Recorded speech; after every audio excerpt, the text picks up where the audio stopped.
In this video, I am going to introduce and derive the equations of motion for one-dimensional kinematics. The first motion is the constant velocity motion.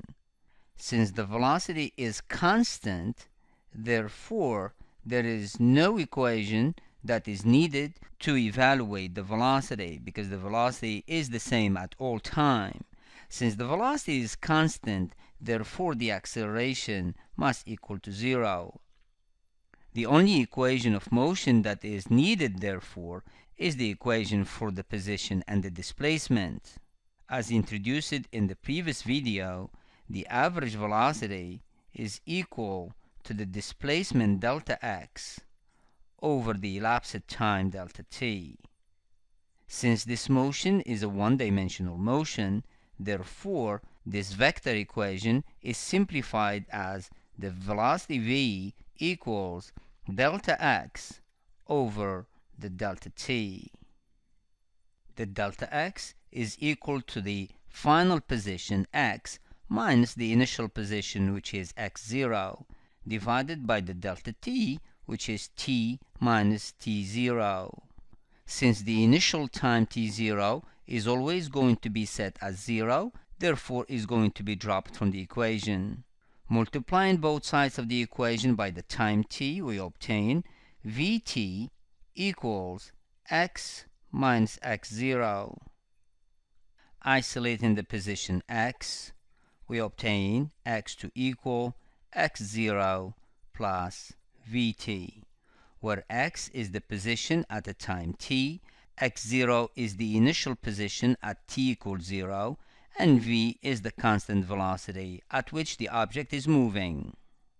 The other kind of motion that we are going to discuss is the constant acceleration motion. Since the acceleration is constant, therefore it doesn't change and there is no need to establish an equation to evaluate the acceleration. However, we need to establish the two main equations, one for the velocity and the other one for the position. The average acceleration is defined as the change of velocity over the change in time. Since the motion is one-dimensional, therefore the component for this equation is very simple, where a equals delta v over delta t. Delta v is the final velocity v minus the initial velocity v0 divided by the change in time, which is t minus t0. As before, the initial time t0 is going to be set as 0. Multiplying both sides of this equation by the time t, we obtain a times t equals the final velocity minus the initial velocity v0. Isolating the velocity v, we obtain the following expression. To derive the position equations, I am required to use a little bit of calculus, and to be more precise, some simple integrals. As mentioned earlier, the velocity equals delta x over delta t. In calculus terms, this expression is written down as dx over dt. In a similar way, the acceleration is known as the change of velocity over change in time, which is also written down as dv over dt. Since the velocity v is the derivative of the position, therefore the acceleration becomes the second derivative of the position with respect to time. Integrating this equation between the time t equals 0 and a time t, we obtain at plus a constant I'm going to call c1 equals dx over dt. The integral of the second derivative of the position is the first derivative with respect to time. Notice that dx over dt, as stated earlier, is representing the velocity. Therefore, this expression can be written down as at plus c1 equals the velocity. The constant c1 can be obtained by setting the time t as 0. At t equals 0, we have a times 0 plus c1, and the velocity at t equals 0 is known as the initial velocity v naught. Therefore, the constant c1 is equal to v0. Substituting the c1 by v0 in the earlier equation that we have obtained, it becomes a times t instead of c1 is going to be v0 equals the dx over dt.